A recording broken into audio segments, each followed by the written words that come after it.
Hello friends, cooking world চ্যানেলে সবাইকে স্বাগত জানাই। যারা একটু নিরামিষ সাধারণ খাবার খেতে পছন্দ করেন তাদের জন্য আমার আজকের রেসিপি ঝিঙে আলু পোস্ত। এটি বানানো যেমন সহজ, খেতেও তেমনি দারুণ। তো চলুন এবার শুরু করা যাক বাঙালিদের সবচেয়ে প্রিয় ঝিঙে আলু পোস্তর রেসিপিটি। প্রথমেই নিয়েছি 500 গ্রাম ঝিঙে, খোসা ছাড়িয়ে ছোট ছোট করে কেটে নিয়েছি। এরপর নিয়েছি দুটো বড় সাইজের আলু, যেটার খোসা ছাড়িয়ে ডুমো করে কেটে নিয়েছি। এবার মশলাটা বানিয়ে নেব, যার জন্য ব্লেন্ডিং জারে 2 বড় চামচ পোস্ত নিয়ে নিচ্ছি, আর নিয়ে নিচ্ছি 4টে কাঁচা লঙ্কা।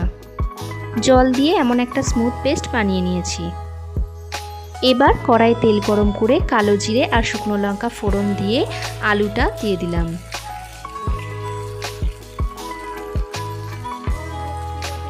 আলুটা একটু নাড়াচাড়া করে নিয়ে দিয়ে দিচ্ছি 1 চামচ লবণ, আর দিয়ে দিচ্ছি 1/2 চামচ হলুদের গুঁড়ো।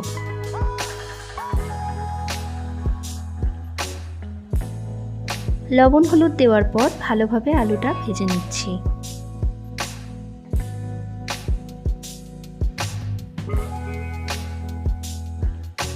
দেখুন আলুটা এবার ভাজা হয়ে গেছে।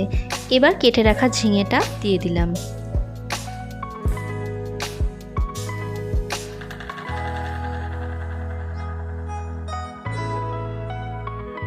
নতুন বন্ধুদের কাছে অনুরোধ, আমার চ্যানেলটি অবশ্যই সাবস্ক্রাইব করবেন আর পাশে থাকা বেল আইকনটি অবশ্যই প্রেস করবেন, যাতে নতুন কোনো রেসিপির ভিডিও আপলোড করলে আপনাদের কাছে খুব সহজেই পৌঁছে যায়।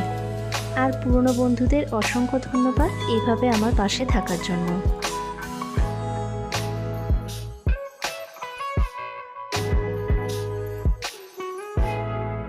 প্রায় 3-4 মিনিট ধরে আমি ঝিঙে আলুটা এইভাবে ভেজে নিয়েছি।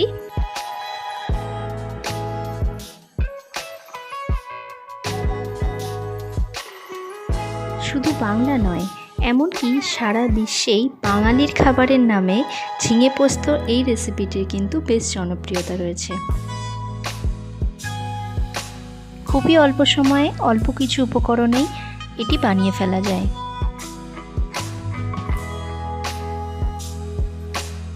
দেখুন এবার আলুটাও সিদ্ধ হয়ে গেছে। এবার আগে থেকে বেটে রাখা পোস্ত বাটাটা দিয়ে দিচ্ছি।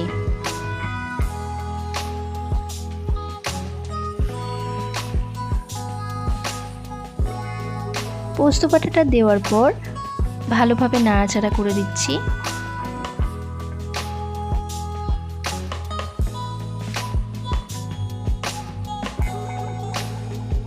এইভাবেই বেশ কিছুক্ষণ নাড়াচাড়া করে পোস্ত বাটাটা কষিয়ে নেব। এখানে কিন্তু খুন্তি দিয়ে মাঝে মধ্যে নেড়ে দিতে হবে, না হলে পোস্তটা কড়াইয়ে লেগে যেতে পারে।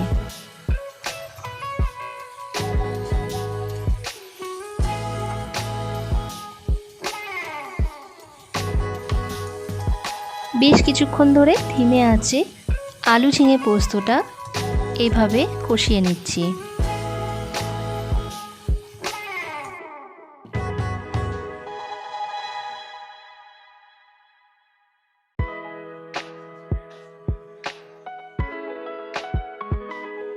এই পর্যায়ে দেখুন মশলাটা আমার কষানো হয়ে গেছে, একদম মাখো মাখো হয়ে গেছে। এবার আমি সামান্য একটু জল দিয়ে দিচ্ছি।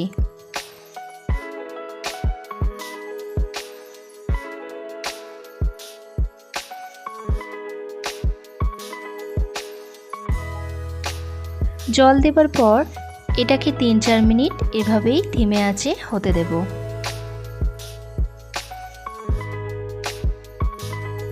এরপর দিয়ে দিচ্ছি 1 চামচ চিনি।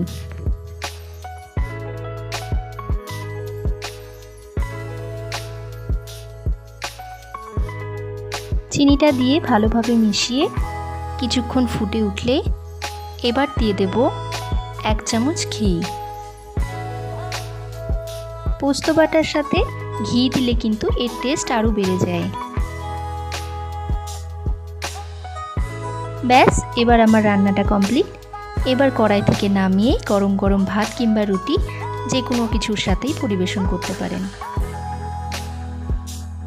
আমার আজকে নিরামিষ ঝিঙে আলু পোস্তটি যদি ভালো লেগে থাকে তো অবশ্যই কমেন্ট বক্সে জানাবেন আর লাইক এবং শেয়ার করতে ভুলবেন না। ধন্যবাদ।